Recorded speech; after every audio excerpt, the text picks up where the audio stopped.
Ladies and gentlemen, welcome in for all the marbles into today's games. My name is Severio, alongside with God Moxie, and we're here. We're finally here after weeks and weeks of scrimming upon weeks and weeks of tried and true methods, because right now Shadowjade Trios is commencing for the 12 teams that have been able to qualify between both qualifiers, semi-quals last weekend, into even the weeks of scrims and getting points for only the top six. The remaining top six, or the remaining six, I should say, have been selected too. So now top 12 is going in. Moxie, how are you feeling today? I mean, I'm feeling excited, and I'm pretty sure all of the other players are going to be feeling incredibly nervous. If this goes anything like it did in solos yesterday, we are in for an absolute roller coaster of emotions, because if you did join us in solos yesterday, you will know that we didn't actually know the two players who were going to qualify until the very end. I'm not even talking game 6, I'm talking literally after game 6, because it came down within less than 1 point of all of those placements, which was absolutely crazy, as we are going to have a look and see how Trios is going to be able to kick off. This is your usual ranking rules. If you followed the MVPL, you're going to be very familiar with this. The big difference this time, though, is that it's only the last team standing that is going to be able to get that kill multiplier, and that has affected quite a bit of how the actual map goes down as a whole. We're going to be starting with Doria on Morning Dew, so no increased Firefly spawns until we get into Game 4, Game 5, and Game 6. Yeah, and then, with coming through here, there's always going to be things to expect, and that's going to be prizes. These teams are going to be competing towards spots towards Jacob, but on top of that, we also have to keep in mind about the value that comes with this. I mean, all the players are going to get money from this for the teams. I mean, $6,000 is for first place, plus that J-Cup spot. Second place also getting a securement on the J-Cup team selection, and with it, $3,200. We go down the bracket with third place getting $1,700 to split out, $1,200 for fourth. Fifth gets $800, as well as with sixth. $600 is going to be guaranteed for teams placed in seventh and eighth, with ninth getting $450, as well as with 10th. And then $350 given out between players with the teams placed out in 11th and 12th. But we're going to have the schedule showing up here in just a moment to keep you guys on the rotation of what we're going to be expecting here for Game 1, Midori Morning, as Moxie mentioned. Going to be starting off here with one heavy round, the decide factor for a lot of these teams, just because morning into Midoriya could set up a good precedence of what we can expect to round 6. With no Fireflies off the rip, though, team selections are going to be most likely trying to go ahead for sustained comps that can just try to keep themselves into the fights. But Hollow is going to be Sunny, going to be the second map, Morris Isle midday in the third. Then we go back to Hollow, and this time in the dusk time fly with the Fireflies, I should say, Morris Isle night in round 5.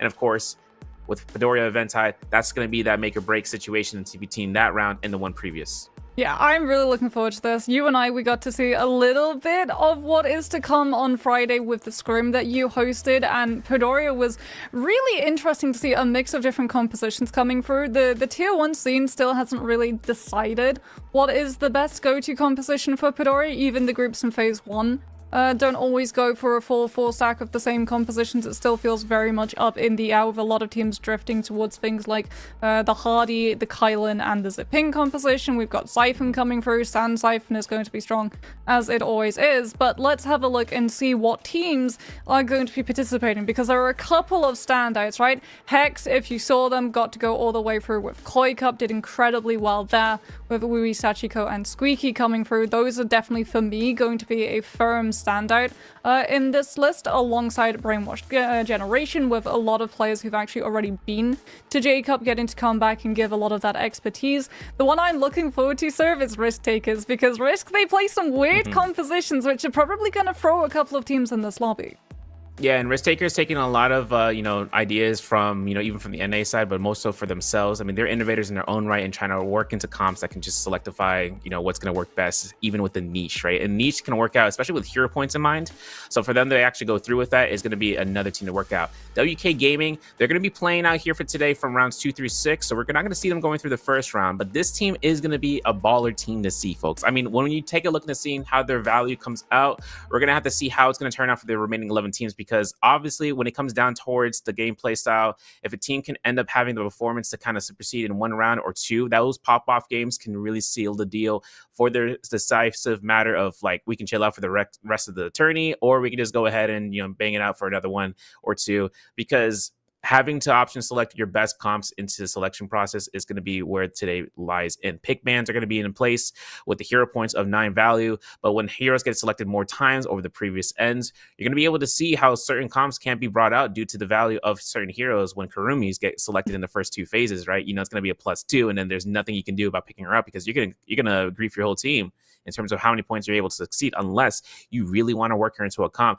that ends up putting out the work for her value as the mitigation from her F3 comes out from that healing ray. And then on top of that, her ultimate is to keep fights to standstill with the Spirit Wells into the end game. That's something that you really often see where she just keeps the teams in the situations where they would normally get caught out by burns or just by other ultimates where she's cleansing out that pressure that comes into play from the other enemies. Yeah, and I mean, Sand Siphon, I think, is definitely going to be seeing a lot of play today, especially given the fact that the pro scene has now seen how impactful the Spirit Well can be, those late Spirit Wells, those last Spirit Wells. If there's White Tigers, sir, we know that we're going to be in for one heck of a ride. And for all of those Temmies, it 100% is worth just dropping that ultimate, because if it is White Tigers, the surprise, you're going to get your ultimate back immediately. So just giving one of those ults and trading it for guaranteed capture is more than worth. As we're going to have a look and go right into the action. XNB going to be fighting for their lives on the Sand Siphon composition, as we are going to be following Castle, who's unfortunately going to go down to Coco with that spear. And it is going to be a lot now of CC removed. That is one of the problems that Sand Siphon has. It can be a little bit slow on the starting blocks when those ultimates aren't online, as compared to something like the Hardy, the Zip, and the Kylan, who even in the neutral just have so much power over the spacing, especially with the Kylan. Whether you're running that F1 or the F2, the combo break on the F1 is so strong, but the extension on the F2 that can set up for your teammates as follow-up can be crazy strong as well. Yeah, now we're going to take a look over to seeing what the players are doing over into the Imperium towards the Eternity Temple on the southeast side, of course. Crybaby's team coming in with Slowy, with Rex, aka Nono's Crybaby, and ZX Blast. They're deciding to go ahead and taking these fights up against NPC. Now, there's only one elimination so far for Crybaby. Siphon Ultimate is out here for Takeda. You can see the F1 shield wall to try to creep as much distance as possible into this lane. And of course, you're going to have to look into the Skybound. As you can see, Slowy finding himself into the position where he can find his opportunity of looking for the flank in the background. But then Zai keeping the pressure there. There's Temi coming out here for the RMBs as every single Pulse Sword strike comes out. More damage comes in for the back line. As you can see, Warcry finds the elimination here with Dual Blades, and with the Wu Chen port being not ready yet for Slowy's team, or with ZX Blast in mind as that Wu Chen, there's not going to be a chance for them to get that free res coming to the back line, because as you can see, PSA are taking a little bit of a beatdown from NPC, and they're getting a lot of elimination. That's a lot of gold into the economy before the first round. Yeah, Spooner is going to be able to make it out, helped by that Temi ultimate, but NPC already coming through with a whole host of kills. That is going to be 6. Absolutely crazy stuff coming on through from that Sand Siphon composition. Crybaby getting to come through with so many of them on that Takeda. The second that the ultimate comes online, it's just pure and shove displacement, set up for the rest of your team, especially getting those purple fist blades right off of the rip. That is going to be absolutely melting a couple of health bars, as I do believe we're probably going to get to follow WKT fighting KFL in a matter of moments. As there it is, it's going to be a Banesworth coming on through, having been dropped from WKT, and as a result, NFL are in full disengagement mode. We're going to see Ryman actually go for the transformation on that Tien Hai just to make sure that WKT can't really try and chase after his team. But the second that ultimate has been removed, you know that this Siphon composition is going to be hunting out with that Zip. Still having that Hardy ult does seem to have got grabbed out a little too over-eager to chase before the rest of the team are there to follow up, but the combo break has already been put into motion. Unfortunately, 818 getting caught out up in the sky, probably trying to set up a queue for his players, is actually going to make it much more dangerous. He gets grabbed up by Raymond yet again, and he's so far away that the Zip just cannot help heal for him. That is going to be a huge player down from the side of WKT, because the Hardy was the one with the ult. Yeah, and the aggression that came out from Chi is actually not going to come through in the opposite direction. She having to invest their ultimate preempted to the Tianhai and post the Moonbane, and yet still somehow, with the Hottie getting grabbed there, that's the fight that the team just took into the case scenario. They still have lives left to go here, but NPC are taking their fights up against PSA for this time, over to the eastern end, near towards the Solar Tomb. Now, Maida looking for the F3 as a Xiphon comp is going to be utilized for PSA. Got to have to be very careful with the RMBs. As you can see, Maida looking to try to go for the double hold check there. There's going to be the F1 in the place of placement for Baby Reeve to go ahead and create a somersault position. Baby Reevy is going to get caught by the army from the fist blades, but Spooner just going to keep himself nice and cool. He's very, he's very capable with Plumeria and going for 2v3s, but the position here for that whisk throw, it's immaculate. Crossbow's coming from the back line. As you can see, Rex is going to be coming through and getting the elimination with ZX Blast, that crossbow, and this is going to be where Crybaby's team can just end up going ahead and snagging all these kills, all the gear, and all the eliminations. What a third party coming through. Textbook Tesla entrance into a fight. Throw the ultimate when they're least expecting, so they're not going to be able to dodge, as well as getting to play with the repeating crossbow off of the wisp set up by that Temmie. Spooner now is going to be on the run, trying to kite into the center of Imperium to be able to set up these skirmishes a little bit more easily, but he's been locked up against the wall. Wisp will be able to catch on to the Tesla, which is going to buy him a little bit more distance to try and properly find this disengagement, as I'm not sure if they've lost track of where exactly this Temmie has headed off to. They've put themselves onto the road, and it does look like Spooner has been able to make it over the walls and out, as we're going to have a look at Hypercube now. Going head-to-head, no sense on that Zip. Full ultimates except Chili's. Going to be online for this team. Tater ultimate going to be coming in through from the Siphon composition. No sense immediately going to be hitting in with that Zip ultimate. As a result, gets hit into by the Wisp. We can see that Karumi Tev has actually touched onto what looks like the Takeda to get that damage reduction coming through to be able to tank all of the pressure from Taliska's ultimate. But the second of that damage reduction has been removed, that's where this team is going to be able to get spicy. No 90% damage reduction for you. Taliska's ultimate going to be hitting like an absolute truck, especially with No Sense getting to follow up off of the jump horizontals on the Hengsword given to him as an opportunity by his Kylan.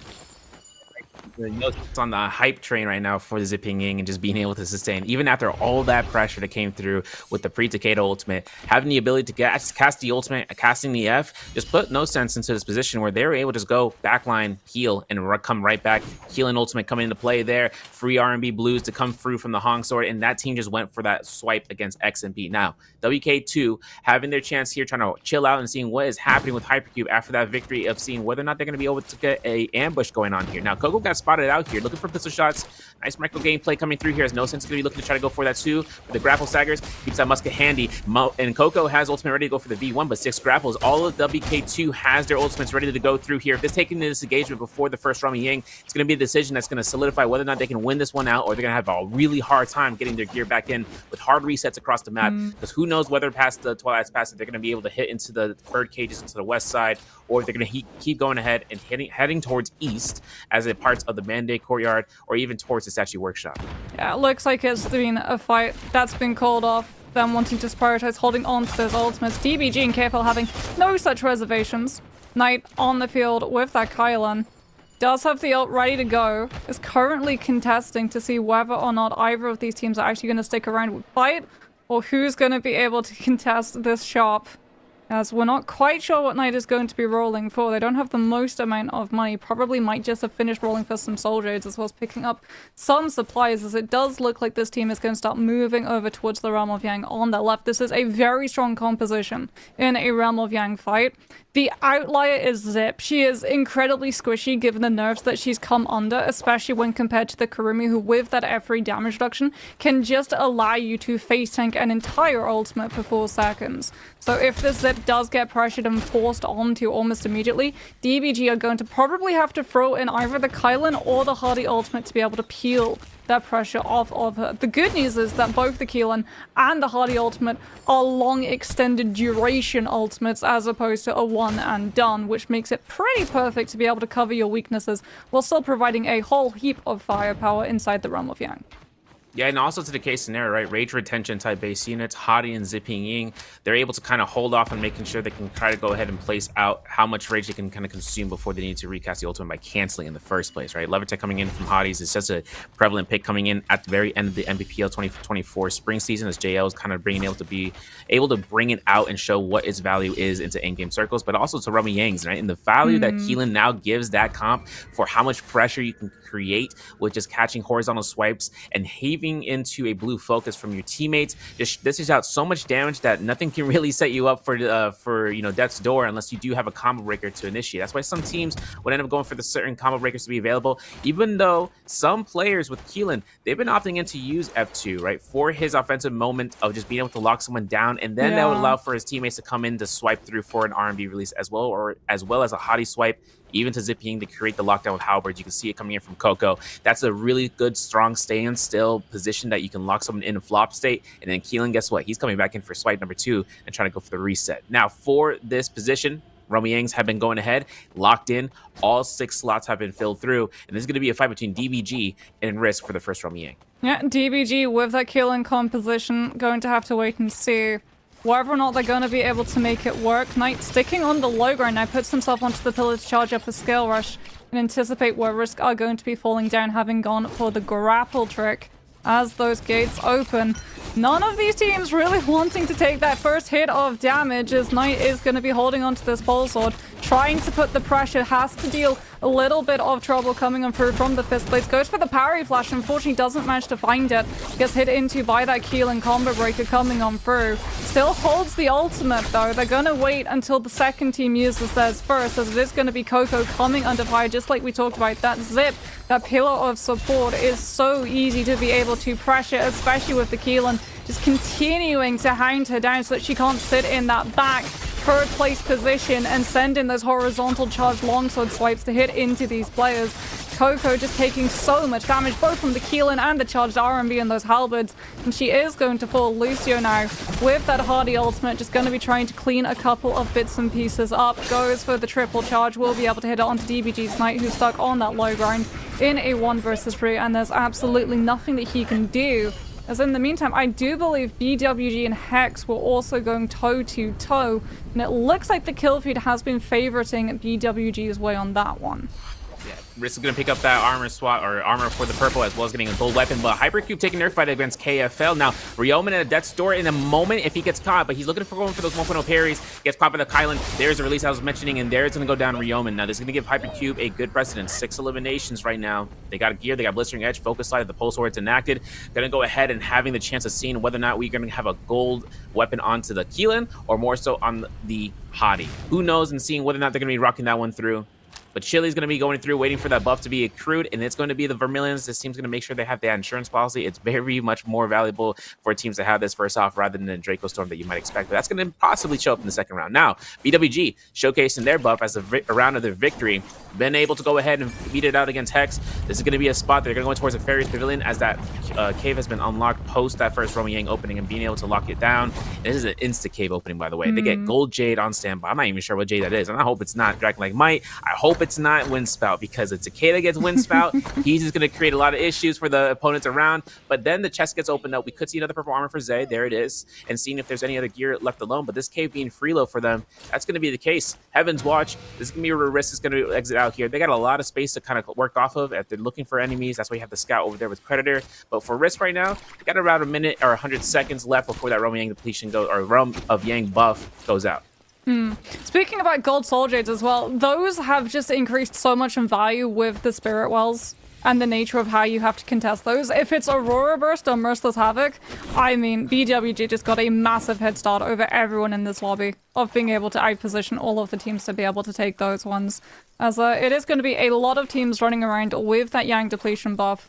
And as a result, teams that are a little bit lacking in terms of that loot probably going to be going into hiding roundabout now, as we're going to be seeing everyone who has Yang depletion and everyone who has Vermilion Birds might starting to head towards Imperium. This is very much one of those areas that a lot of these teams drift towards so they can run into as many players as possible. And we are going to see Hypercube managing to find Risk to try and take this fight. Lucy is going to be setting up that cube so that his players can reposition away before the fight can properly kick on up. There's no sense with that spear. Is looking to try and find any moment of opportunity to cleave. Rustam comes through, spots that the Zip wanted to hold that back position, challenges it with the Fist Blade, so no Dragon Slayers uninterrupted into Nezhas today, especially since No Sense now is even forced to utilize that cube to back off, puts himself onto the wall, has to try and find a little bit of downtime to be able to heal up some of this purple armor, as until then the fight is going to keep going without him. Hits in with that ultimate, still putting some pressure through, hasn't been able to find the opportunity at all so to set up for these Dragon Slayers to be able to cleave down, especially with the Kylan ultimate now fully into play. He is going to be able to play with the charged verticals of that spear off of the stagger set up by his Keelan dashing him through. This team has to be careful because here comes Spooner's team to third party. Yeah, we got Vermilion for just a couple seconds longer. Taliska burns it right then and there. More below that time frame. Now no sense having to keep the kiting, try to keep himself into the back line. One of the top teams to make sure they can try to go ahead and keep him out of the game. But hopefully not, because Hypercube has Chili still into the point where they have the ultimate ready to go. Risk getting caught by that third party. Like you mentioned, PSA getting the eliminations in the background. Made it with those fist blades. A dangerous combination. And fist blades in general as one of the weapon selections that you're going to see more often to the team plays. Of course, with Spear now making its better reappearance for the trio Sphere, just because, like you said, Dragon Slayer into the Nejaz, that's a CC control you can't really do anything against. And when you're locked into place on ground level about that, right, that gives a guarantee of free one-hit blues and not push back so much of the pressure. That's why you've been actually being able to see katanas being more prevalent into trios. I've seen it more case where they just keep them in place rather than going for knockbacks with the Honk Sword, the double hit blue vertical. Just because when you have a chance of just making sure not to push someone away from the amount of pressure that you're able to, gather in one slot with a weapon like the Spear, then that just gives an opportunity for the kill potential to increase, as they won't get pushed back for a soft combo breaker, ultimate, or just a skill in general. Well, we're still going.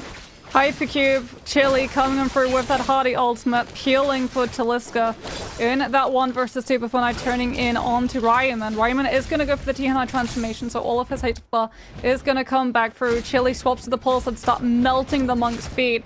Oh, has the blistering as well, dodges the scoop, make sure it's not going to be a double grab. Ryman has to go for the immediate throw, otherwise No Sense would have been able to slip out of his hands. Tries to go for the grab, but will fall both to the corruption tick damage and also the pressure coming on through from Hypercube's team. Lovely fight played on out, as we're going to start to see some of these other teams contesting the Spirit Well made it with a massive parry inside that Zyv too. Going to actually get stuck into that Wisp coming on out from the Sand Siphon composition. Temi ultimate also on the field, making it incredibly hard for the Siphon to be able to find the movement that it's looking for. But Mado with these chain sides still getting to apply the pressure every single time he hits that golden fire cone. He's catching multiple players and applying that burn, and I don't see a Kurumi to be able to cleanse it.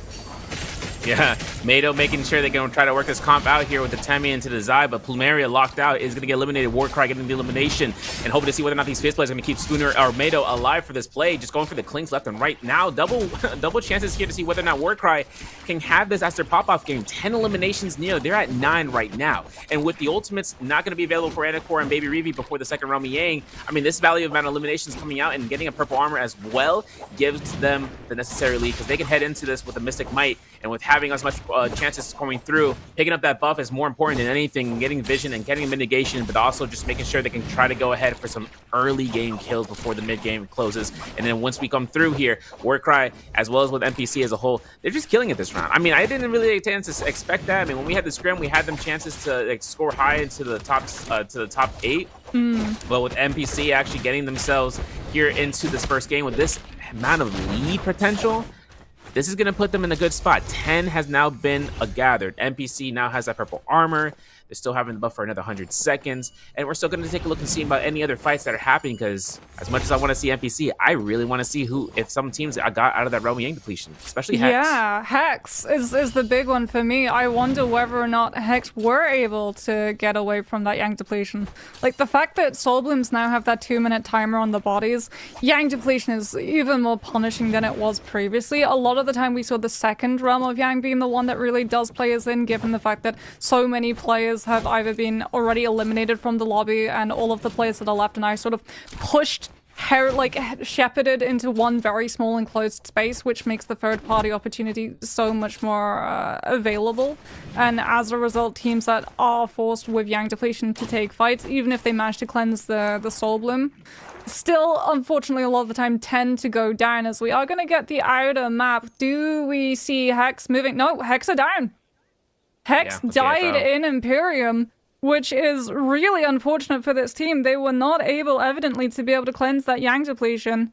Must have got caught in a couple of third-party fights going on down, as that was the one where Spooner and Plumeria's team came on through and interrupted more than a few fights, and meant that people just didn't have that free space to be able to utilize those fights to take Yang's blooms. As we can have a look at BWG and the composition that they're running. I'm really sad that we haven't got to see this team actually take a Realm of Yang fight. We know that they've won them, but we haven't actually got to see it, because this is the composition that all of CN is saying is the strongest composition in a Realm of Yang. the Tianhai, Takeda, and Karumi, and we got to see a little bit of this on Friday with the Tianhai play coming through from Lexin, getting supported. If he finds a grab, it's immediately going to be that player getting melted off of also the Takeda ultimate and follow through of something like charged verticals on a fan, which is absolutely brutal. Yeah, and even on top of that, you know it's going to be V2 for that ultimate, which gives a lot more verticality for the opponents to be slammed down if they get such a double grab.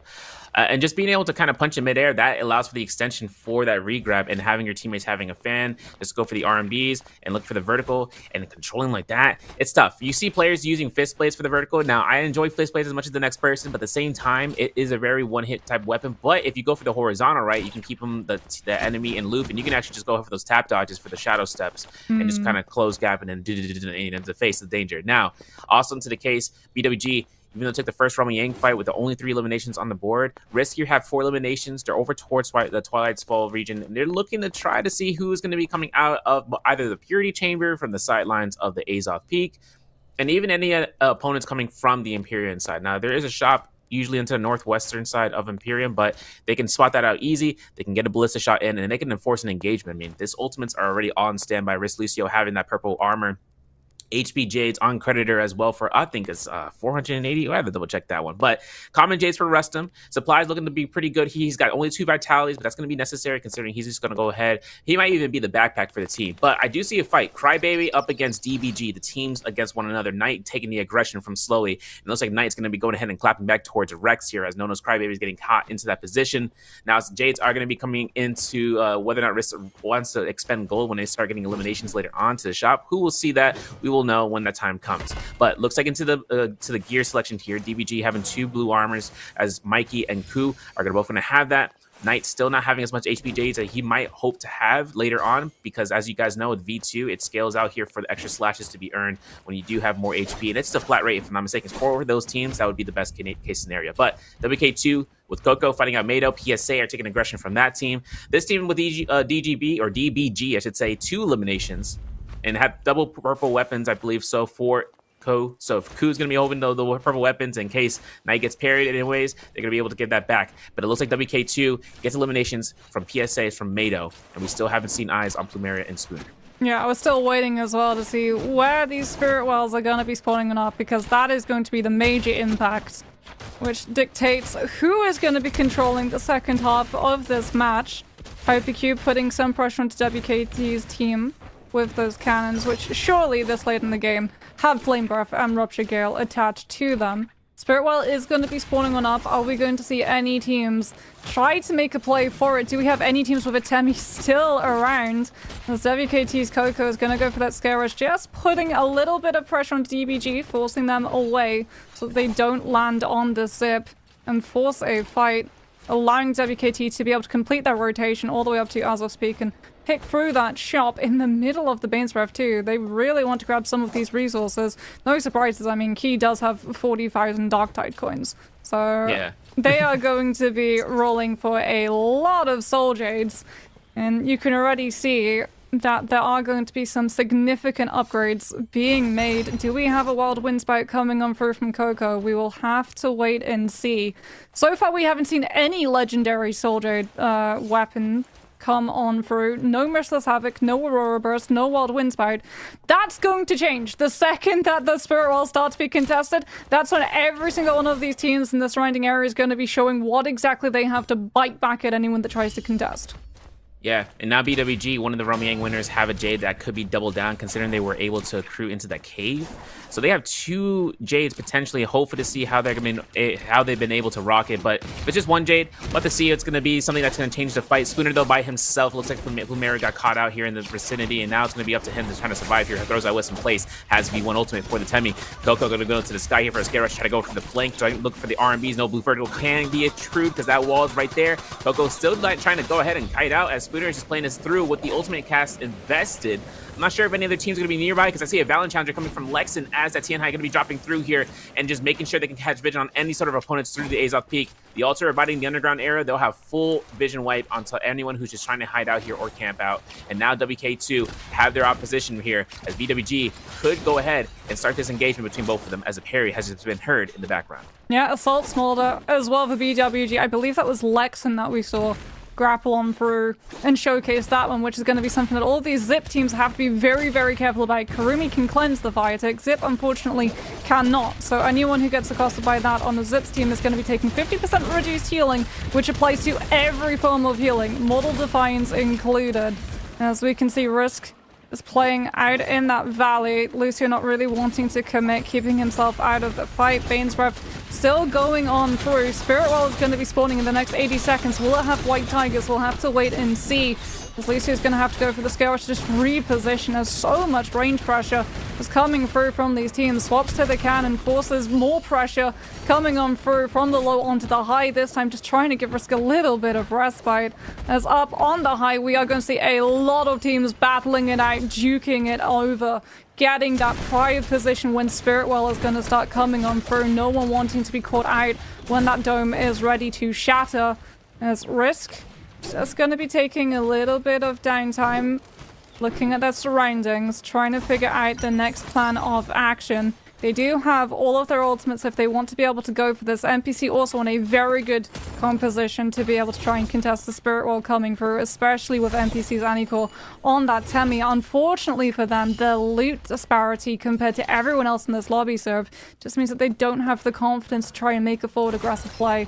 They're going to wait for that zone to start pushing on through and hope that other teams don't catch them rotating when they have to make their move. Yeah, and the resources aren't high between the Cicada and the Temi, right? It's really going to burn out here for the attrition, but of course NPC finds it out here. BBG going to get caught by a double parry as it come through here, as we can see BWG in the background fighting out. Mikey's going to have to try to get the team out. Knight's going to take a lot of pressure, hoping not have to burn an ultimate for the Keelan guard to be invested early on because Knight is in that spot. NPC Warcry gets caught by the counter grapple as Rivi's charging up that pole sword. Looking to try to close this one out here is Ku, trying to keep the team able onto the river, trying to scare rush up here as Knight is almost to be caught through. Gets a little bit of heals from that F1. Hoping to see him trying not to burn too much resources. We see a parry coming through from Ku, getting someone knocked out here for NPC, and now trying to look for that cannon shots. And you can see Rex's team with the Crybaby team looking for those cannon shots with a twin shot. BWG, no contestation for the for the Spirit Well for now, because now is a D ultimate. There's a reset on the Rage. Lexan may or may not have it ready to go here, but there's going to be a Tesla Enchant coming into the backline. Mikey trying to go for the kill, gets a Temi, gets caught by the Enchant. R&B from Rivi to try to confirm an R&B blue pole sword and gets himself sliced out here. Knight having to get caught. There's going to be elimination as WK with NPC getting the elimination. WK2 is still fighting those fights into the background, and there's going to be Mikey getting himself in the team for Ku to get out there for the board out, and then Knight just going to get passively res. They're not going to allow that, dog. They're going to be going ahead and just spamming this out. Rokai getting the F3 and going for the F3 again and again for that cast, and there's the teleporter. Gotta watch out because there's going to be a lot of teams looking for any sort of personnel going to come through there. Ku is down. Mikey's the only one left alive with 2 eliminations for the team, just catching that blue focus status for the F2, and of course, if he gets caught out here by any other team, it's going to be necessary considering this is going to be a buff, I think, of a Mystic Might to be picked up by BWG. Yeah. So not White Tigers, which is great. If they get one kill, everyone else isn't going to get dusted immediately.